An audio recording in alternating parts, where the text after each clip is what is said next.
Todo esto que se resume en la frase de abrazos, no balazos. Y yo puedo sostener que no se puede enfrentar el problema de la inseguridad y de la violencia solo con medidas coercitivas, que no se puede enfrentar la violencia con la violencia, que no se puede enfrentar el mal con el mal, que el mal hay que enfrentarlo haciendo el bien. Y yo sostengo esa postura y con esa política estamos saliendo adelante, sin masacres, sin el mátalos en caliente, respetando los derechos humanos, con abrazos, no con balazos, porque cuidamos a los elementos de las Fuerzas Armadas, de la defensa, de la Guardia Nacional, pero también cuidamos a los integrantes de las bandas, son seres humanos. Esta es una política distinta, completamente distinta. Cuando se decidió para no poner en riesgo a la población, para que no se afectara a civiles, porque iban a perder la vida si no suspendíamos el operativo, más de 200 personas inocentes en Culiacán, Sinaloa, y se tomó la decisión. Yo ordené que se detuviera ese operativo y que se dejara en libertad a este presunto delincuente. Nada más te saludo, no te vayas. Ya recibí tu carta. Sí, ya recibí tu carta. No es solo la situación del general Cienfuegos, también eso debe de quedar de manifiesto. Lo haríamos ante cualquier circunstancia que afectara a cualquier mexicano, sea quien sea. Pero aquí además está de por medio el prestigio de una institución fundamental para el Estado mexicano, que es la Secretaría de la Defensa, las Fuerzas Armadas. No podemos nosotros permitir sin elementos que se socaven nuestras instituciones fundamentales. People of Mexico, and the people of Mexico are good friends. But isn't a big part of the problem that President Lopez Obrador and now President Sheinbaum live in the right front pocket of the Mexican drug cartels?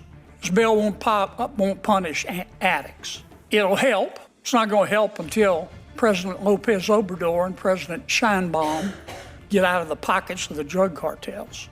But it's a start. This bill will punish dealers. Gracias por acompañarnos a su canal por internet de Primera Visión. Soy Bernardino Chávez. Le damos la bienvenida desde Culiacán, Sinaloa, acá en el noroeste del país. Acabamos de escuchar y ver en este intro la situación de gobierno que vivimos todos los mexicanos en el sexenio de Andrés Manuel López Obrador.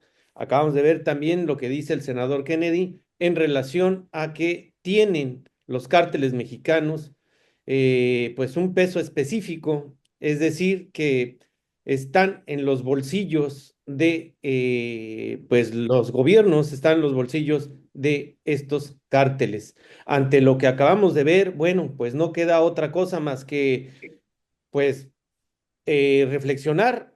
Lo que ahorita está pasando es una situación que se tiene que pagar con los 6 años que vivimos con esto de abrazos no balazos y darle rienda suelta absoluta a todo lo que fue el crimen organizado. Ese es el tema de esta mesa. Para ello le presento a mis compañeros y amigos: Abel Jacobo Miller. ¿Qué tal? Buenas tardes. Ricardo Arnulfo Mendoza. Muy buenas tardes. Aldo Montoya. ¿Qué tal? Gusto saludarlos a todos, espero que se encuentren bien. Bueno, pues ante todo esto que ha estado pasando, esto de los aranceles y que un mes más le dan de prórroga a México, a Claudia Sheinbaum, y toda esta situación de la soberanía y que si el gobierno de Estados Unidos entra al gobierno mexicano, al territorio mexicano, porque esto de los cárteles y toda esta situación, bueno, hay que poner en claro esta situación que no es más que lo que Andrés Manuel López Obrador pues dejó dejó hacer a todo lo que es el crimen organizado y por supuesto también el crimen que es institucional, este crimen organizado institucional que ha operado bajo toda esta política de Morena y que durante todo este gobierno de Andrés Manuel López Obrador, pues nada más fortaleció a grupos delincuenciales, los cárteles se sumaron por todos lados y ahorita estamos viendo esto que es una guerra, parece ser sin fin, tanto en Sinaloa como en Chiapas, como en Tabasco, como en Guerrero, como en Michoacán, como en Tamaulipas, y se me puede ir ahora sí que el aire porque así está el país. Y mientras tanto, bueno, pues hay que distraernos con esto de los aranceles y que un mes más y todo esto y hay que aplaudir, pero la verdad está en los índices de violencia que tenemos en nuestro país. A ver, pues es lógico lo que está pasando con Estados Unidos. Vemos a un Donald Trump que pues siempre envalentonado, que con este discurso de saliva, pues tiene totalmente amedrentada a una Claudia Sheinbaum que tiene que pagar lo que Andrés Manuel López Obrador dejó de hacer en relación a aplicar un derecho constitucional o un Estado de Derecho en todo el país y que ahora es lo que Trump es como su moneda de cambio con lo de los cárteles, con lo de esta nomenclatura de que pues son grupos terroristas y de ahí yo creo que va a tener muchísima fuerza que Trump siga pues amedrentando al gobierno mexicano con meterse a territorio a llevarse a líderes de cárteles y sobre todo también a políticos que están totalmente metidos en lo que es los cárteles y el crimen organizado, Abel. Bueno, es que tú no te puedes explicar el crecimiento de un cártel o el crecimiento de la delincuencia organizada si no hay una complicidad desde dentro del gobierno. Yo creo que el error de Andrés Manuel López Obrador fue haber dejado ser a estos tipos, ¿no? Porque, ¿qué pasa cuando tú a un delincuente no le pones un alto? Obviamente, pues va a seguir delinquiendo. No sabe otra forma, no tiene otra forma de vida, pues. Entonces, algo que yo no entendí fue que desapareciera, por ejemplo, una policía federal que sí estaba con muchos problemas de corrupción, pero en lo que la desaparecían, en lo que reclutaban nuevos elementos, el que conformaban una Guardia Nacional, quitándole elementos a Sedena, quitándole elementos a Marina, o sea, era un relajo, la verdad fue un relajo. Incluso los mismos de las defensas veían como el patito feo a la Guardia Nacional, entonces el señor entró haciendo un relajo con el tema de la seguridad, con ocurrencias. Para mí fue un sexenio de ocurrencias, de prueba y error. El problema es que no puedes estar en prueba y error con un tema muy delicado, que es la seguridad de los ciudadanos. Y luego él, aparte, le encantaba el micrófono en sus mañaneras, el decir que cuidaban a los delincuentes porque también eran personas. Imagínate un delincuente viendo eso, escuchando eso. Pues, ¿qué decía? Oye, cabrón, pues mi principal aliado es el presidente, no me van a tocar, no me van a poder hacer nada. Yo voy a seguir delinquiendo. Incluso veíamos cómo se enfrentaba la población civil en algunos estados en donde se protegía a los narcotraficantes, cómo esa población defendía a los narcos y enfrentando a los soldados, y los soldados no podían hacer absolutamente nada, ¿no? Porque estaba este esquema de protección desde el gobierno.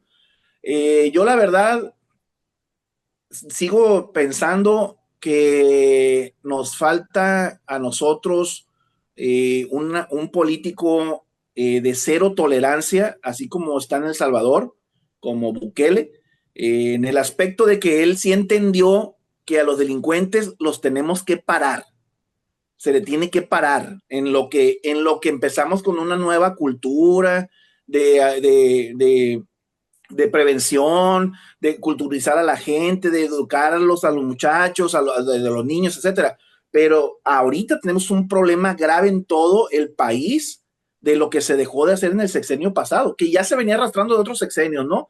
De Calderón con su guerra del narcotráfico, que eso fue un detonante, pero el sexenio de AMLO fue el permisivo, permitió todo, y entonces ahorita pues a Sheinbaum le toca estar apagando los fuegos que originó el anterior presidente. O pagar todo lo que Andrés Manuel pues quedó a deber. Y en este sentido sí es cierto, hay que recordar que pues, los gobiernos anteriores, el de Calderón y más atrás, hasta el de Carlos Salinas de Gortari, Cedillo y Peña Nieto, no decir con este eh, secretario de la Defensa, Cienfuegos, que también oímos a Andrés Manuel diciendo bueno, pues que él es una persona importante para su gobierno y que pues él lo defiende a capa y espada porque la institución es lo que representa este militar, y si representan la institución, pues hay dos formas de entenderla. Uno, que el gobierno de Andrés Manuel lo protegió hasta donde se pudo, y la otra es que pues esta institución también está totalmente permeada por el crimen organizado, porque pues ahí lo podemos ver y por eso lo habían agarrado en Estados Unidos. En este Imagínate que hubiera el presidente que estaba cuando estaba el general Rebollo, hubiera salido a defenderlo como AMLO salió a defender a Cienfuegos. Al principal señalador de todo que hubiéramos tenido en esa época hubiera sido AMLO. Sí, no, por supuesto. Y en este sentido, Andrés Manuel se lleva 18 años en campaña para él, llega a la presidencia de la República y se avienta 6 años en campaña para la hoy presidenta, para los hoy diputados federales, para los hoy senadores y para los hoy gobernadores de estos veintitantos estados. Es decir, 6 años tuvimos a un presidente que lo único que hizo fue hacer campaña para que su movimiento estuviera ahorita como está, totalmente, ahora sí que lleno de poder. Tan es así que la misma presidenta no invita al poder judicial, porque ella dice, pues porque es obvio, ¿no? O sea, yo ya tengo todos los poderes y no lo ocupo, y nadie me va a decir absolutamente nada de esta situación. Es un hecho, Aldo, que pues se fue un año de muerte, un año de desaparecidos, un año de robos, un año total, digo, un sexenio total lleno de miseria para el pueblo mexicano en relación a lo que es la seguridad. Totalmente, creo que las cifras hablaron por sí solas durante el sexenio de López Obrador, alcanzando una cifra de 199.979 homicidios, que son las cifras oficiales, ¿no? Es un homicidio cada 15 minutos nada más, ¿no? Para que nos demos cuenta al respecto. El año que más homicidios tuvo, pues fue en el 2020, 36.773. 2024 lo despidió con 30.886 nada más, ¿no? Hay un dato también curioso de que justo salió hoy al respecto de los desaparecidos. Esta estadística que voy a dar es alta porque se divide en dos vertientes. Durante el sexenio de López Obrador, que fue desde el 1 de diciembre del 2018 hasta el 30 de septiembre del 2024, hubo un reporte de 150.734 personas desaparecidas.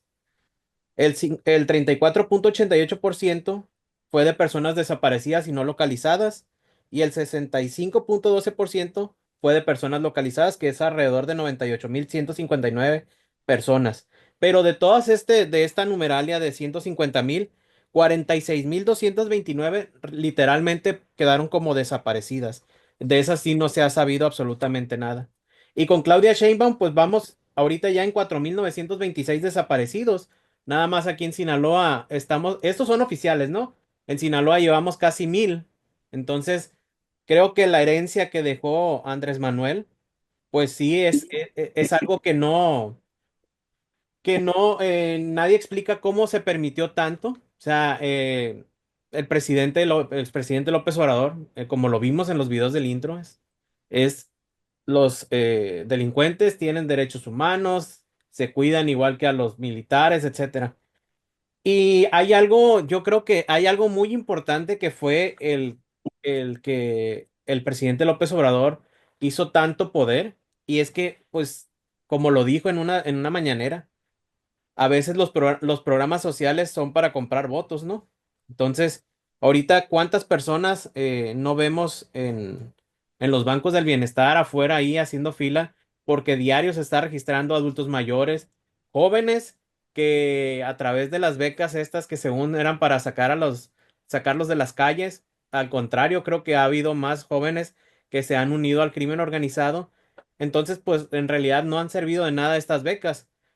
Claro ejemplo, hemos visto aquí en Sinaloa durante esta narcoguerra cómo es que los menores de edad o jóvenes muy jóvenes han estado involucrados en todo este meollo.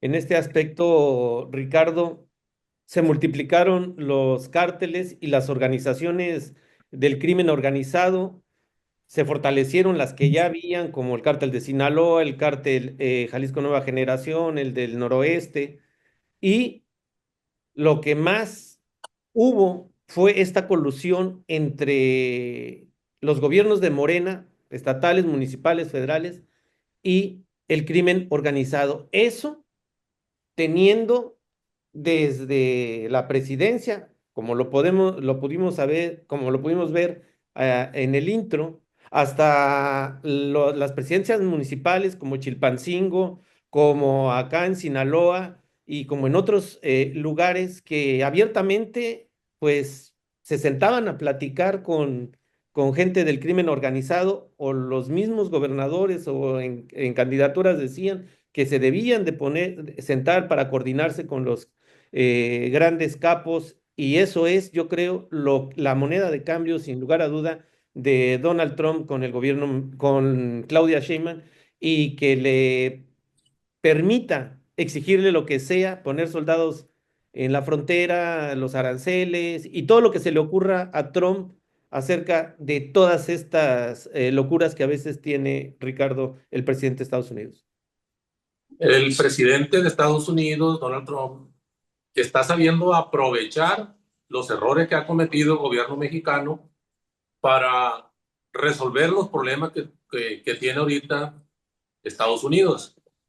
Y aquí yo quisiera recordar que hoy, el día de hoy, para darle un poquito de sabor jurídico a las cosas como abogado, que el día de hoy se cumplen 108 años de promulgación de la Constitución mexicana, que desde 1917 a la fecha se le habían venido efectuando reformas, quizá no todas con fines de tener una mejor constitución y de una mejor sociedad, pero como que ahí le combinaban, ¿no? Los partidos anteriores, pero en el caso de Morena, se dedicó Morena completamente, tanto López Obrador como Claudio Sheinbaum, en destruir la constitución y destruir al Poder Judicial de la Federación, lo cual vimos hoy era para que esa ceremonia de la promulgación de la Constitución en Querétaro, hoy 5 de febrero, se hubiera instalado por ahí un moño negro, ¿no? De luto,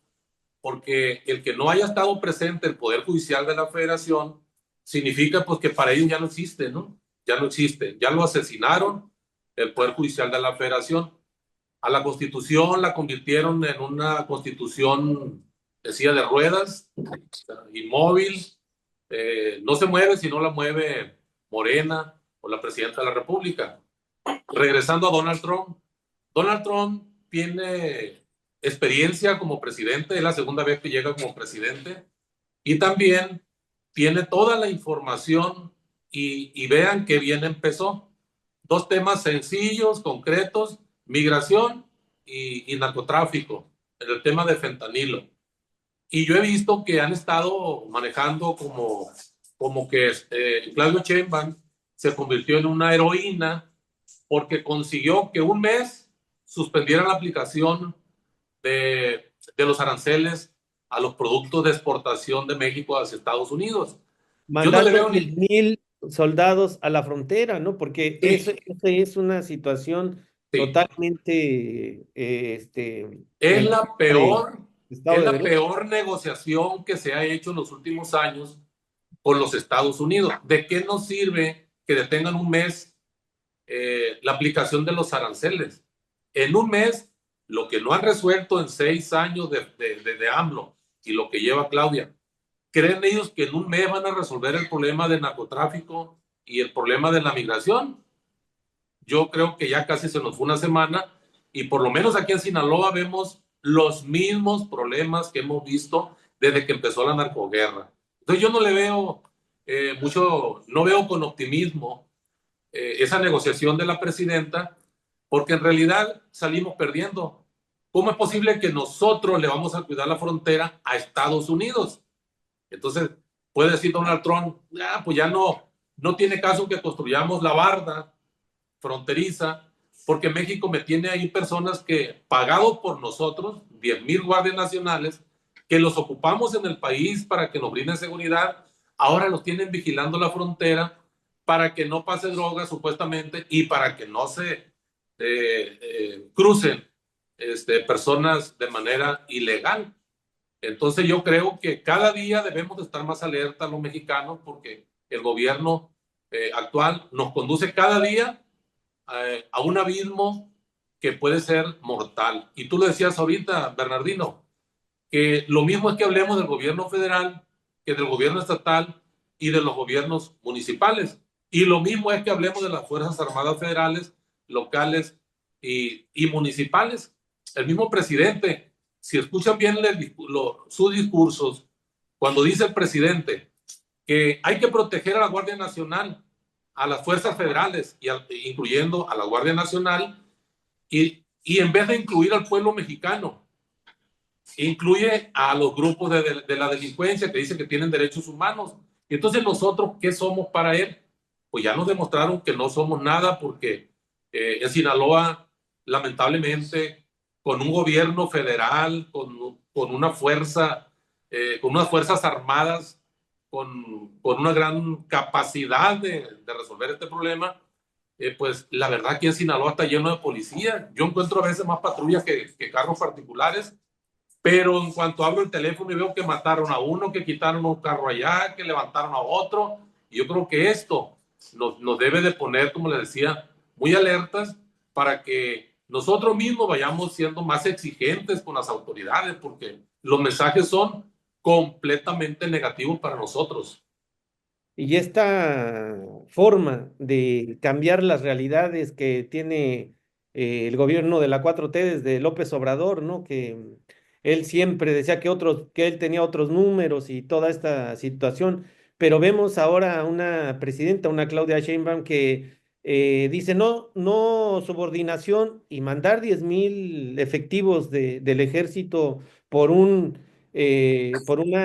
regañada que pone el presidente de Estados Unidos y una amenaza de aranceles. Pues yo no veo que sea otra cosa sino subordinación del gobierno de la 4T al gobierno de Estados Unidos, que por supuesto lo quieran manejar ellos como la gran negociación. Bueno, eso es diferente a lo que realmente está pasando. Dice Claudia Sheinbaum, las armas. Dice el presidente gringo, las drogas, el fentanilo. Pero, pues, si entran armas es porque el gobierno mexicano no puede parar ahí, no puede porque no quiere o porque está coludido. Y si los gringos no pueden parar el tráfico de fentanilo, es exactamente lo mismo, porque, pues, no te explicas de otra manera que entren armas a México y que tanta cantidad de droga entre a Estados Unidos, Abel. Pero esos discursos nada más de manejo político. Hipócrita, discurso hipócrita, yo lo llamaría. Pues, hay que ver cómo están las calles de Filadelfia, en Estados Unidos, de cuenta zombie la gente ahí, drogada por el fentanilo. Hablaba Trump de 200,000 estadounidenses al año de muertes por droga. Obviamente que también hay narcos allá, ¿no? Aquí no todos los narcos tienen apellidos latinos. Seguramente debe haber narcos apellidados Johnson, Smith, Trevor, no sé. pero a final de cuentas quien tiene el poder es Estados Unidos y desgraciadamente tienen mucho poder. Es un presidente que tiene mucho poder, es una economía militar aplastante. Nosotros ni siquiera tenemos submarinos, no tenemos portaaviones, no tenemos aviones modernos de combate. O sea, nos queda más que decir que vamos a cantar el himno y nos vamos a arropar en la bandera y vamos a querer pelear contra Estados Unidos y nos quiere invadir. Bueno, eso para mí es un discurso patriotero barato. Yo creo que lo que Trump nos pide, o el gobierno de Estados Unidos nos pide, es que hagamos nuestra chamba, ¿verdad? Que el gobierno de México haga su chamba, si no queremos la injerencia de ellos. ¿Cuál es hacer nuestra chamba? Pues combatir la delincuencia. Para eso el Estado tiene el poder necesario para hacerlo. Yo por eso no entiendo por qué este gobierno se enoja con Trump por querer nombrar a los narcotraficantes como terroristas, cuando pues debería decirles, ok, cabrón, nómbralos como tú quieras, pero ayúdame, vamos haciendo una cooperación bilateral para que me ayudes con ese flagelo. Pero traen la banderita pues no quiero que sean terroristas, no quiero porque vas a tener una injerencia en mi país, etcétera. Mira, Estados Unidos si quiere meterse, se va a meter, hombre. No va a ocupar permiso. Tiene la tecnología para hacerlo. Qué curioso que después de esta reunión con Sheinbaum, hemos detectado un avión ya que pasó por las bajas. Un portaaviones, no cualquier portaaviones, es el US Nimitz, el que está ahí en Baja California. Es un portaaviones nuclear. O sea, ¿a qué vino? No se vinieron a solear aquí a las costas. O sea, ese viene a hacer algo. Y el otro, el avión Hércules que pasó por toda la Sierra Madre Occidental, ese ya era territorio mexicano. Ese a lo mejor ya aventó hasta tropas, cabrón, ahí en la Sierra de Sinaloa. Y no nos van a avisar. A final de cuentas, esto se da después de Pero no nos han avisado en otros gobiernos también, nos van a avisar. que incluso después dicen, sí, los mismos militares o de la DEA que escriben libros nos van a diciendo, no, es avisar. que yo estuve ahí en esas cosas y... Claro que no nos van a avisar. Hombre, te digo, tienen la tecnología para hacerlo. Aquí lo que yo vuelvo a retomar, ya para terminar, que México haga su función, combata la delincuencia. Eso es su función constitucional. El Estado debe de combatir la delincuencia y dejarse de hacer pactos, en este caso de hacerse gansos, ¿no? Y pues no queremos injerencias estadounidenses. Tenemos 27 días o 26 para dar resultados. No, porque si no, pues ahí vienen los aranceles, cabrón. O sea, el reloj está corriendo. Tic-toc, tic-toc. El hecho es claro, esto de que combatan la delincuencia, pero hay una delincuencia gubernamental, una delincuencia constitucional, política, que ellos cuando hablan de delincuencia, pues no van a atentar contra ellos mismos. Es como lo que decía Zamora en relación a esto de la revocación del mandato, que el único que puede mandar ahí una iniciativa o algo al Congreso, pues es el mismo Rocha Moya para que se abra, porque el Congreso es a modo con él, entonces para que se abra esta parte de la ley y se pueda hacer una revocación de mandato en estos años. Es decir, cuando tú ves cómo está por ejemplo, Chiapas y Tabasco, que el mismo gobernador le está diciendo que cuando Adán Augusto estaba de gobernador puso a un jefe del cártel allá de la Barredora y vas es decir, cuando ves cómo el crimen organizado está penetrado en los gobiernos de Morena, es difícil o imposible que combatas el crimen cuando el crimen lo vas a combatir, pero selectivamente, pues no se puede. Es escupir para arriba. Y entonces, ahí ahorita que mencionas acerca de lo de la revocación de mandato, hoy esta Merari Villegas hace una conferencia de prensa donde dice, no le tememos a la revocación de mandato, derivado de una declaración que hizo Gerardo Fernández Noroña. Y pues prácticamente, o sea, Morena tiene todo el poder, ¿no? O sea, en congresos locales tiene el poder completo. No se va a llevar juicio político si ellos quisieran, sobre todo esa marcha que se hizo hace una semana, un jueves, que donde se le pararon estas ciudadanos a los diputados exigiéndoles que sí que hay que hacer para sacar al gobernador. Pero al final de cuentas, como decimos, todo está coludido, todo es una hipocresía en general.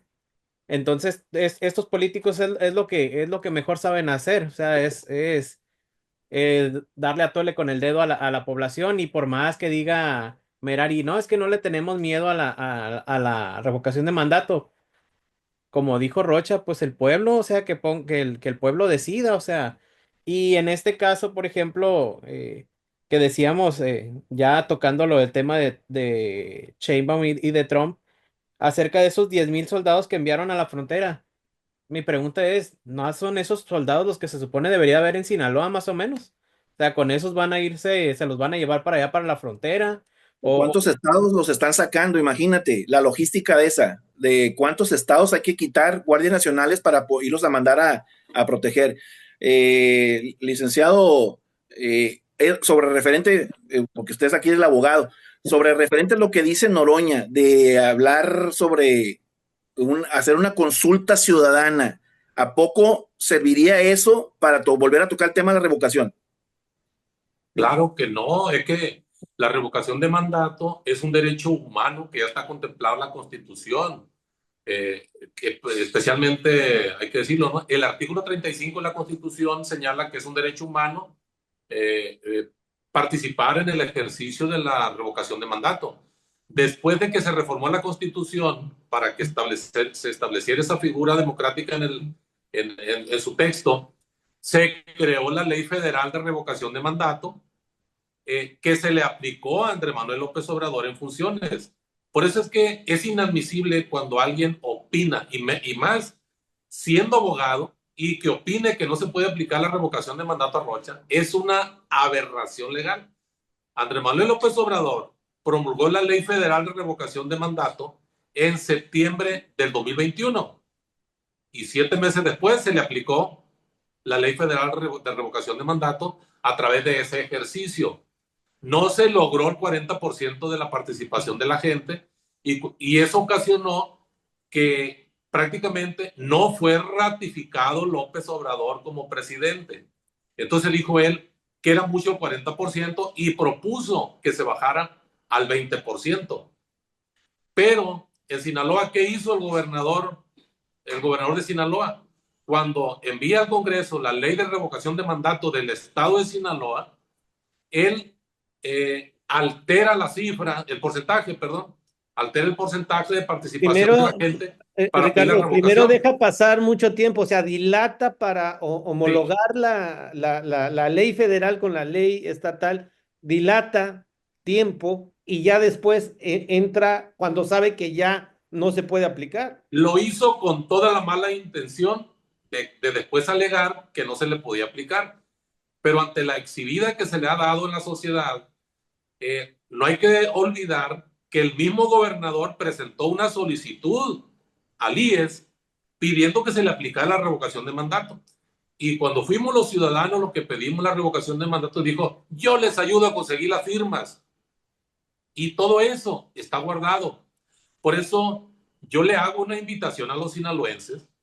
Todavía nos quedan 2 meses para pedir la revocación de mandato y sí procede la revocación de mandato, que es la única puerta para sacar al gobernador, porque no nos vamos a ir por el juicio político, porque ¿quiénes van a votar para que salga el gobernador en un juicio político? ¿Quién vota? Los diputados, ahí tiene mayoría Morena. Pero si nos vamos por la revocación de mandato, vamos a votar los ciudadanos.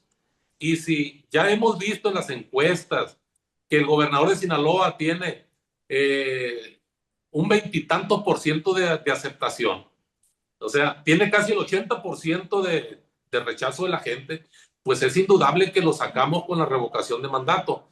Pero necesitamos, primero, que no haya abogados y gente que no sabe del tema que estén diciendo que no procede porque no se puede aplicar retroactivamente. Porque si yo le pregunto, ¿dónde dice que no se puede aplicar retroactivamente? Pues si no tiene más que 3 artículos transitorios, esa ley, donde se dijo, esta ley entra en vigor al día siguiente de su publicación. Si hubiera dicho, excepto para el cargo del gobernador, que hasta que cumpla los 3 años, pero no hay nada de eso. Entonces, ese tema se quedó paralizado. Pero yo le aseguro a los sinaloenses, como abogado, y porque me he dedicado a estudiar este tema a profundidad, de que sí procede la revocación de mandato y que tenemos ya para tumbar ese tema de que no se puede aplicar retroactivamente en perjuicio de persona alguna. Tenemos 2 ofrecimientos del gobernador. Él lo pidió y no sabemos qué le contestó el IE. Pero aparte dijo, yo les ayudo a conseguir las firmas. Claro que lo dijo en un tono prepotente. ¿Por qué? Porque dice la ley que está prohibido que se usen recursos públicos para recabar las firmas. Y yo no creo que el gobernador de su bolsa vaya a decir, yo les ayudo. No, ese es un esfuerzo ciudadano, ¿no? Entonces, creo yo que estamos a tiempo. Yo los invito, a aquel que quiera solicitar la revocación de mandato, que quiera hacer historia, yo le hago todo el trámite completito y van a ver que sí procede. Estamos llegando al final de este programa. Ahí está la opinión de un experto en el tema y como bien lo dice Ricardo Arnulfo, pues se ha llevado mucho tiempo estudiando precisamente este tema para llegar a esta conclusión, si se puede, y quedan por ahí de 2 meses. Sería importante entender el aspecto jurídico, tal y como nos lo dice Ricardo Anulfo Mendoza, que ha leído al dedillo todo el tema acerca de la revocación de mandato. Estamos llegando al final de este programa. Cuídese. Nos vemos en una siguiente ocasión. Hasta entonces, hasta siempre. Luego.